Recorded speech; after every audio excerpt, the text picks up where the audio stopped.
Bhavan's college કેમ્પસમાં ગુજરાત અને મહારાષ્ટ્રના 700થી વધુ દિવ્યાંગો આરાસ ગર્ભમાં જોડાયા. જ્યારે અમદાવાદ પૂર્વના ટ્રાફિક વિભાગે 125 જેટલા દિવ્યાંગ વાહન ચાલકોને હેલ્મેટ સંસ્કાર અંતર્ગત વિનામૂલ્યે હેલ્મેટનું વિતરણ કર્યું. કોલેજ કેમ્પસમાં ગુજરાત અને મહારાષ્ટ્રના 700થી વધુ દિવ્યાંગો આરાસ ગરબામાં જોડાયા હતા. જ્યારે અમદાવાદ પૂર્વના ટ્રાફિક વિભાગે 125 જેટલા દિવ્યાંગ વાહન ચાલકોને હેલ્મેટ સંસ્કાર અંતર્ગત વિનામૂલ્યે હેલ્મેટનું વિતરણ કર્યું હતું. ટ્રાફિક વિભાગના ડીસીપી સફી હસીન ટ્રેડિશનલ ડ્રેસમાં દિવ્યાંગજનોની સાથે રાસ ગરબે ઘૂમ્યા હતા.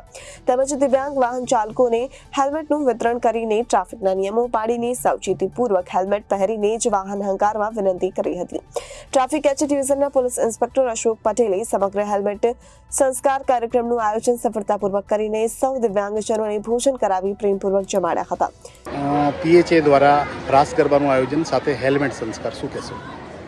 પીએચએ ઇન્ટરનેશનલ દ્વારા છેલ્લા 3 વર્ષથી ભવન્સ કેમ્પસમાં નવરાત્રિ મહોત્સવ દિવ્યાંગજનો માટે ગુજરાતભરમાંથી આવે તેવા પ્રયાસ થાય છે અને 700થી વધુ દિવ્યાંગજનો આ નવરાત્રિમાં સામેલ થાય છે.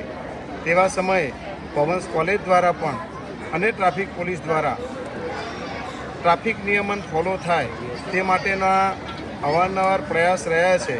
ત્યારે દિવ્યાંગજનોની સાથે આ ટ્રાફિક રૂલ અને ટ્રાફિક નિયમન માટે લોકોનો સહકાર મળી રહે તે માટે ફાઈ ઇન્ટરનેશનલના દિવ્યાંગજનો દ્વારા આ સંદેશો આપવા માટેનું હેલ્મેટ સંસ્કારનું આયોજન કરવામાં આવેલું છે.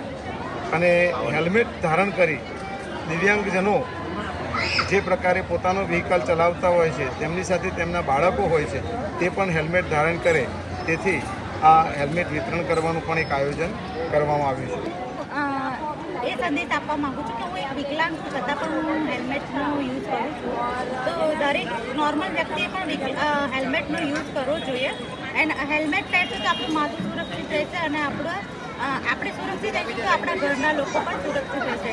માટે હું બધાને નમ્ર વિનંતી કરું છું કે હેલ્મેટ પહેરવું ફરજિયાત છે. Bureau report Janadesh news, Ahmedabad.